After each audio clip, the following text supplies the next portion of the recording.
Hi everybody, and welcome back to Coblentz Builders, where we take your dreams and turn them into reality. In today's video, we're heading back to Portersville, Pennsylvania, where we're going to be working on the back half of the roof, and we're going to be working on overhead door trim and a little bit of J-channel. Come check it out. Thanks for that introduction, Bob, and welcome everybody for the next video in our series for our commercial build down in Portersville, Pennsylvania. If you recall, when we left off, the lean-to and the front half of the main building received its shingles, and now we're going to go ahead and put the sheathing on the back half of the roof.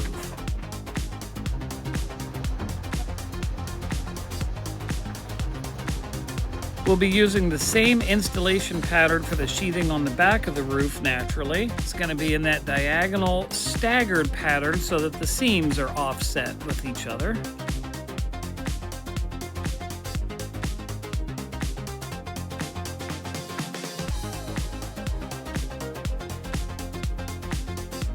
Utilizing the skid steer to hand the sheathing up through the trusses really makes a big difference. It certainly makes the process go faster, and it's much easier and safer for our crew. Speaking of our crew, I want you to pay close attention to this nifty little maneuver. Did everyone catch how our cut guy made a really slick maneuver by sliding that top piece back a little bit so that he could grab a hold of the edge, making it so much easier to get a hold of and to send up through the trusses to the crew members up on the roof.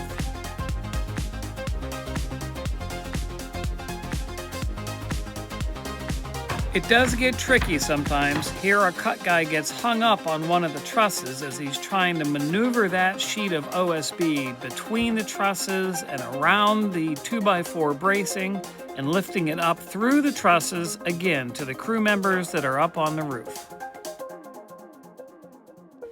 But no worries, it finds its way where it needs to be. With the first pile of sheathing done, it's time to load up another one, get them on the forks, and get them up in the air. In this shot, if you look up onto the trusses, you can see how much progress the guys have made with that first pile, and you can see the skid steer lift the second pile up so the guys can easily reach it, maneuver it out onto the trusses, and nail it down from there.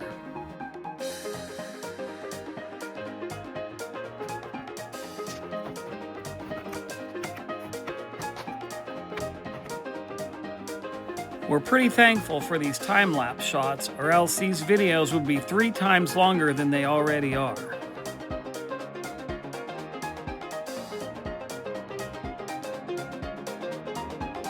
This is not one of those time-lapse shots that we're thankful for. This is just regular recording from a little bit different angle to show you. And just like that, back to those time lapses again.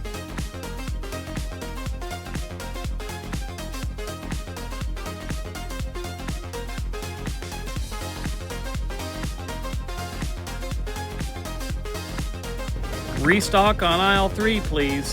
Just kidding. But they are moving through that OSB pretty quick, so it is time to load up the set of forks and move them into position.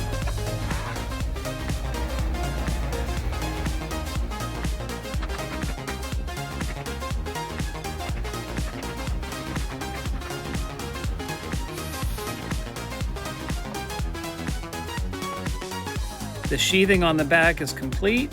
The ice guard and felt paper have been laid down, and that first row of starters is getting put down also. Here's a nice view from above showing the shingle work that we showed in the last video, as well as the first row of shingles going down on the back side of the roof.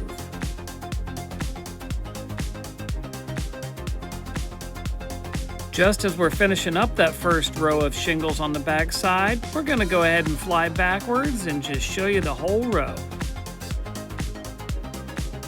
Up on the roof, you can see one of the crew members unboxing a brand new roll of ridge vent, and it comes with its own special nails. The ridge vent gets laid down, nailed into place, And there will be some cap shingles that will end up going over that ridge vent, and that just helps maintain the functionality of the ridge vent, you know, for proper airflow, and the overall appearance of the roof.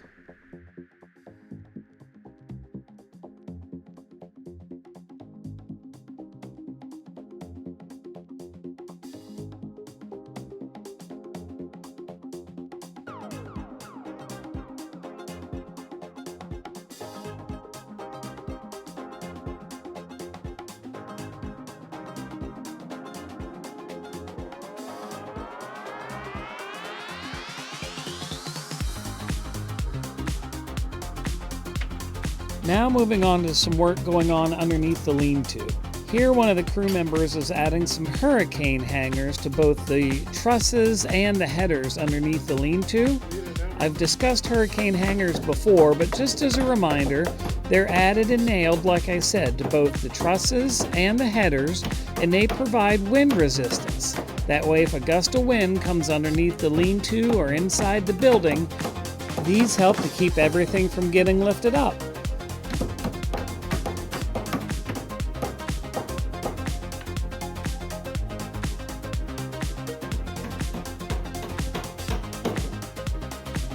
He's getting some measurements here so we can go ahead and wrap those headers, and which will make for just a much nicer, cleaner look, especially once we get the roof metal on the inside of the lean-to.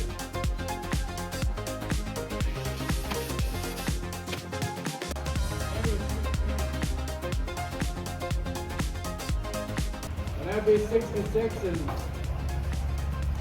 1316. That was one of our crew members yelling to the cut guy what the measurements are, and then you saw the cut guy marking them, and now he's making the cut.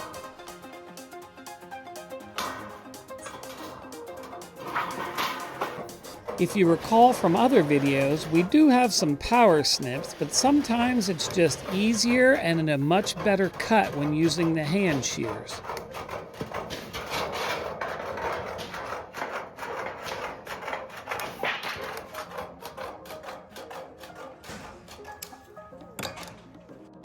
Okay, a piece of garage door trim is put up, like I said, to wrap the headers underneath the lean-to. He's got to just make a couple of small marks.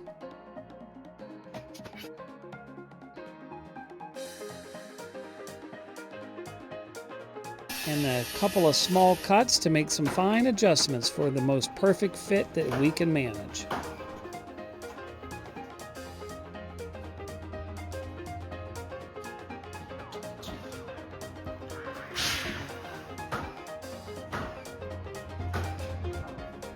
And sometimes that trim just needs a little extra convincing before it gets snugly into place.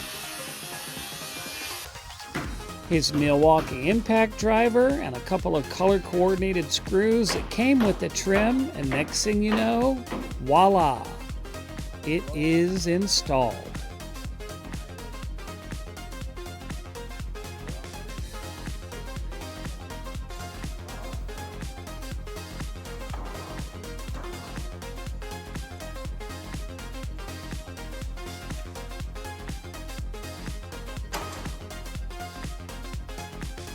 After receiving and installing the next piece, he's going to go ahead and add some J-channel, which will receive the liner panel for the inside roof underneath the lean-to.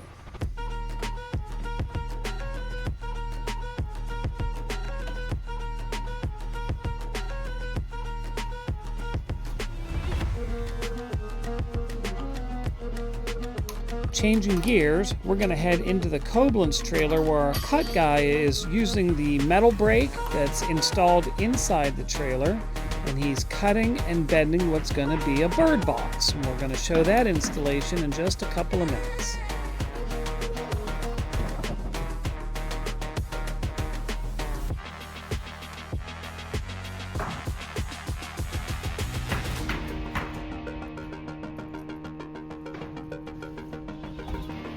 So we're inside the Coblentz work trailer. We're on one of the shelves. That brake is here so we can customize and bend each piece of metal when we're making bird boxes. This helps cut down on cost and makes for a more efficient process.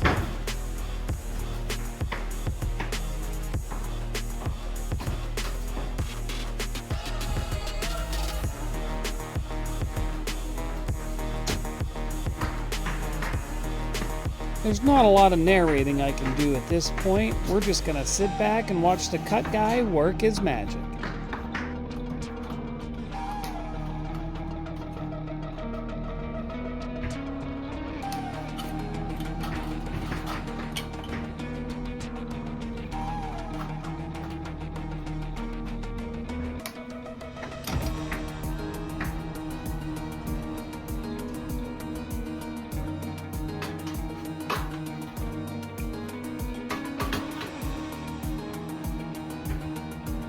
Okay, back out to the building we go, where we're going to take that bird box and we're going to watch our cut guy work his magic, this time on the outside of the building, where he's going to go ahead and get that leveled up and installed.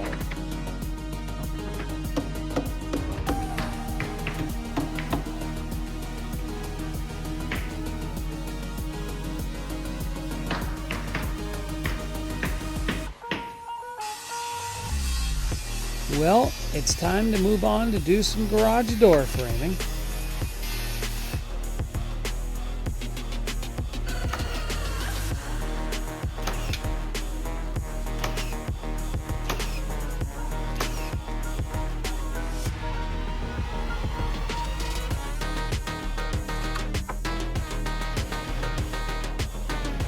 Gotta grab that measurement.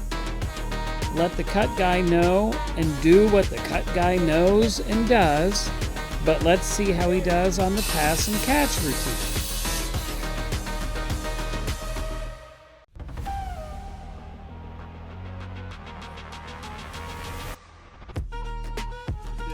Not too shabby on the pass or the catch. Good job, guys.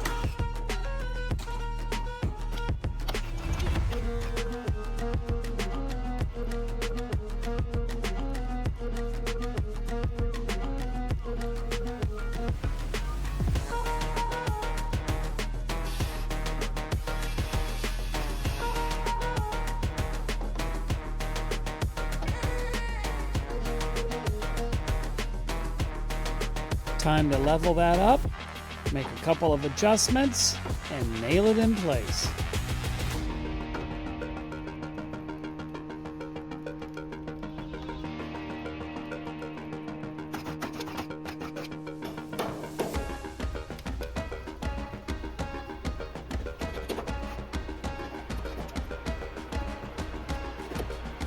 Because of the garage door trim going over the permacolumns, that's going to require some pre-drilling and some tap cons.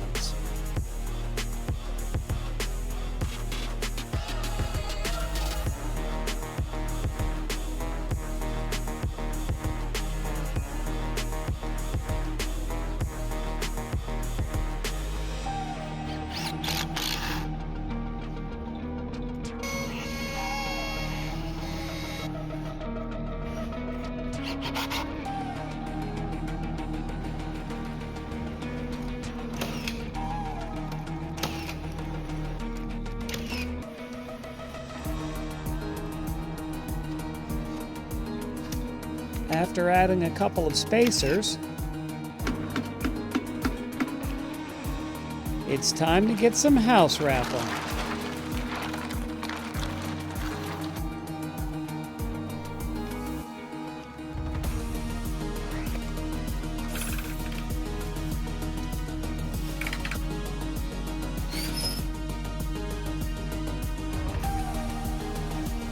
Thanks for the reminder, Mike. Where with Coblentz Builders, if you dream it, we'll build it.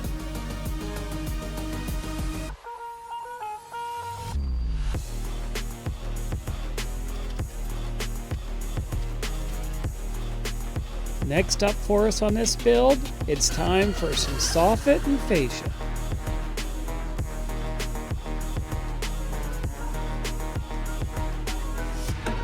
Oh yeah, and some house wrap patches thanks to the wind on this day.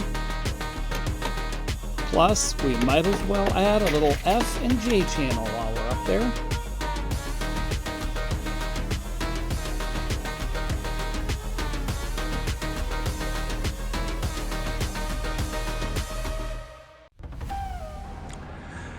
pretty tight fit here on the backside in Portersville. However, as I said in my short this morning, not the tightest space we've ever come up against.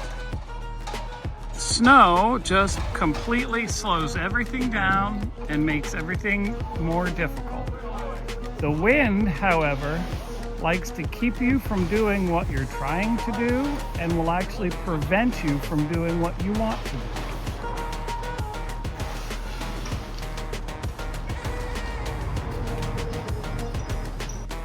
Just ask the guys trying to put house wrap up.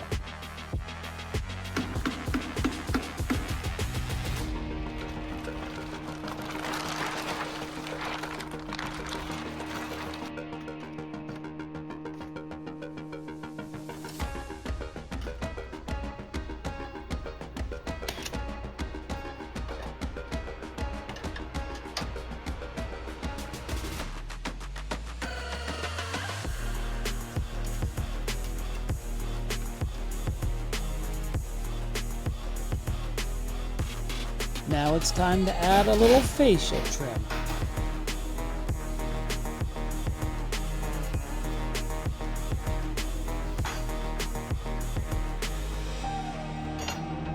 This is a case where it's going to take a little extra TLC by the guys in getting that fascia trim up. So it's a cold, windy day. The fascia trim is thin metal.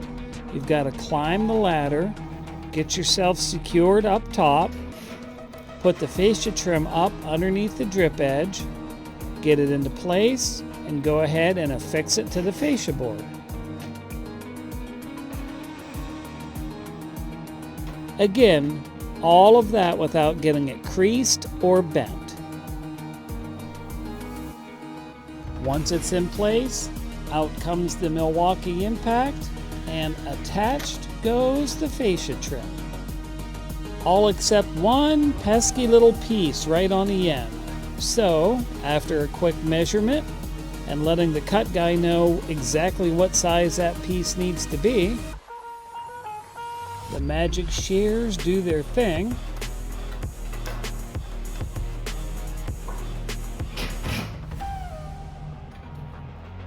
That piece gets returned to our crew member who's installing, and then it's going to magically find its way up onto the fascia board and also get attached.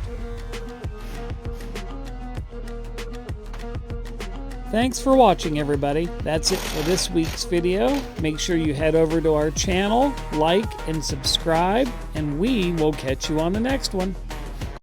If you are in the northwestern Pennsylvania or eastern Ohio area and are interested in us building your building and being featured on one of our next videos, then call me, Robert, at 814-572-5241, and I'd be happy to talk to you.